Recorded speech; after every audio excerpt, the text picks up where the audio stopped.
శ్రీ గురుభ్యో నమ. సకల కార్యసిద్ధికి శ్రీమద్ రామాయణ పారాయణంలో వసంత నవరాత్రులో 3వ రోజు అరణ్యకాండం. సీతారామ లక్ష్మణులు దండకారణ్యములో ఉన్న మునుల ఆశ్రమాలను దర్శిస్తూ ముందుకు సాగిపోయారు. దారిలో వారికి విరాధుడనే రాక్షసుడు ఎదురయ్యాడు. తుమ్మురుడనే పేరుగల గంధర్వుడు శాపవశాప్తు ఆ రాక్షస రూపంలో ఉన్నాడు. అతనికి శ్రీరామచంద్రుడు శాప విముక్తి ప్రసాదించాడు. అతని సలహాపై వారు శరభంగ మహర్షి ఆశ్రమానికి చేరి అక్కడ వారు దూరం నుంచి ఇంద్రాదులను దర్శించారు. వారు ముగ్గురికి అతిథి మర్యాదలను జరిపిన పిమ్మట శరభంగుడు తన దేహాన్ని విడిచి బ్రహ్మలోకానికి చేరుకున్నాడు. తరువాత అక్కడ ఉన్న మునీశ్వరులందరూ శ్రీరాముని చేరి తమకు రాక్షస బాధ లేకుండా చేయమని కోరారు. శ్రీరాముడు వారికి అభయం ఇచ్చి వారితో కలిసి సుతీక్ష్ణ మహర్షి ఆశ్రమానికి చేరాడు. ఆ మహాముని చేసిన అతిథి సత్కారాలను స్వీకరించి సీతారామలక్ష్మణులు దండకారణ్యానికి బయలుదేరారు. అక్కడ సీతాదేవి శ్రీరామునితో, స్వామి, మీకు రాక్షసుల పట్ల ఎటువంటి విరోధ భావము లేదు కదా, మరి రాక్షసులను సంహరిస్తానని మునులు ఎదుట ప్రతిజ్ఞ చేయడం ఎంతవరకు సమంజసం అని ప్రశ్నించగా, ఆయన, దేవి, లోకశ్రేయస్సు కోరి తపస్సు చేస్తున్న మునులను ఈ రాక్షసులు అనేక బాధలకు గురి చేస్తున్నారు. అందువలన అటువంటి వారిని వధించినా తప్పు లేదు.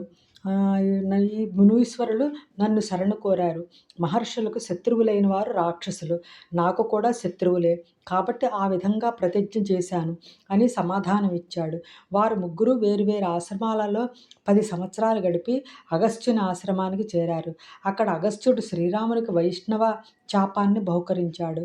ఆయన సలహాపై వారు పంచవటికి బయలుదేరారు.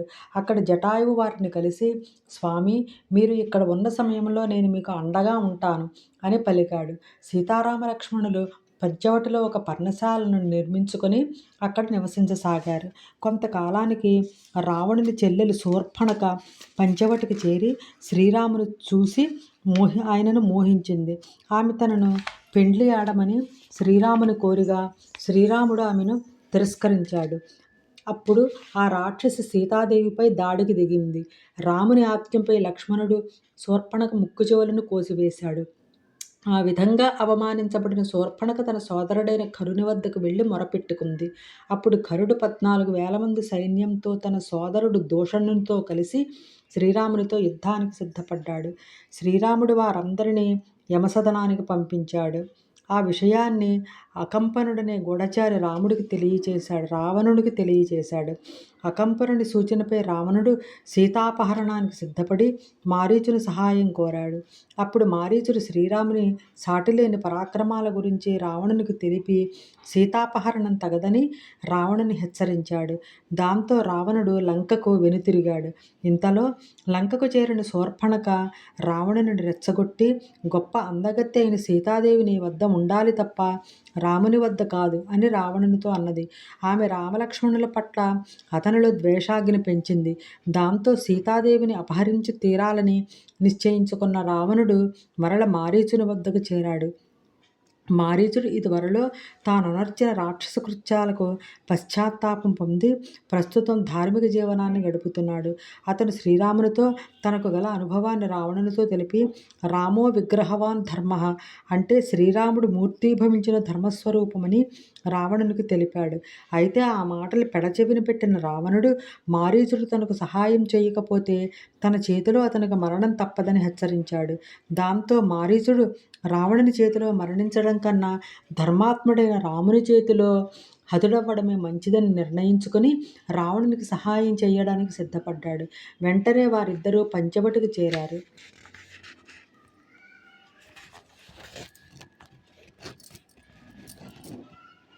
అక్కడ మారీచుడు మాయలేడి రూపంలో సీతారాముల ఆశ్రమం చెంత తిరగసాగాడు. బంగారు లేడిని చూసిన సీతాదేవి దాని యందు ముచ్చటపడి దానిని తెచ్చి ఇమ్మని శ్రీరాముని కోరింది. శ్రీరాముడు సీతాదేవి రక్షణ భారాన్ని లక్ష్మణునికి అప్పచెప్పి తాను లేడిని తీసుకుని వచ్చుటకు బయలుదేరాడు. మారీచుడు శ్రీరాముణ్ణి వారి ఆశ్రమం నుండి చాలా దూరం తీసుకుపోయాడు. అప్పుడు రాక్షసమాయను గుర్తించిన రాముడు మాయలేడిపై బాణం వేయగా అతడు రాక్షస రూపాన్ని పొంది హా లక్ష్మణ, హా సీత అని అరుస్తూ ప్రాణాలు విడిచాడు. ఆ అరుపులు విన్న సీతాదేవి లక్ష్మణునితో, నీ అన్నగారిని ఆదుకోవడానికి వెంటనే బయలుదేరు అని చెప్పింది. లక్ష్మణుడు అందుకు సిద్ధపడకపోవడంతో సీతాదేవి అతనితో పరుషవాక్యాలు పలుకసాగింది. విధి లేక లక్ష్మణుడు తన అన్న వెళ్ళిన దారిలో వెళ్ళాడు. వెంటనే అదను చూసుకుని రావణుడు యతివేషంలో సీతాదేవి వద్దకు వచ్చి ఆమెను అపహరించుకుని లంకకు బయలుదేరాడు. జటాయువు రావణుని నిలువరించి సీతాదేవిని విడిచిపెట్టమని పలుకగా రావణుడు జటాయువుతో భీకర యుద్ధం చేశాడు. రావణుని దెబ్బకు జటాయువు రెక్కలు తెగి నేలపై పడిపోయాడు.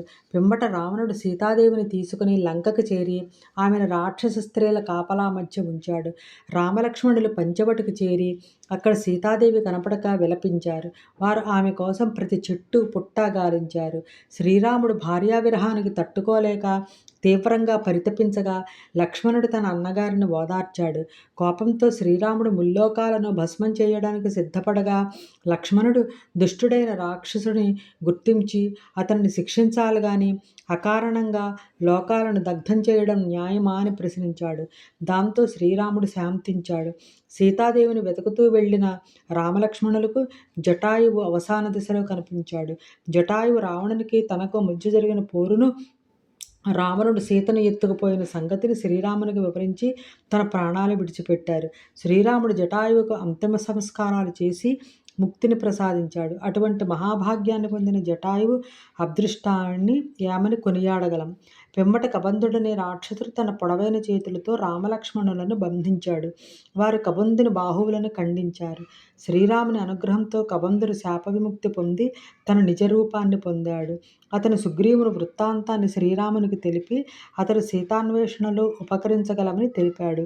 సుగ్రీవునితో స్నేహం చెయ్యమని రామునికి సూచించాడు.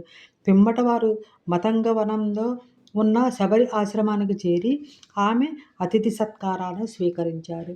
తనువు చాలించిన శబరికి శ్రీరాముడు పరంధామ ప్రాప్తిని అనుగ్రహించాడు. తరువాత రామలక్ష్మణులు పంపా సరోవరం మీదుగా ఋష్యమూక పర్వతానికి పయనించారు. రేపు 4వ రోజు కిష్కింధాకాండ చదువుకుందాం. స్వస్తి.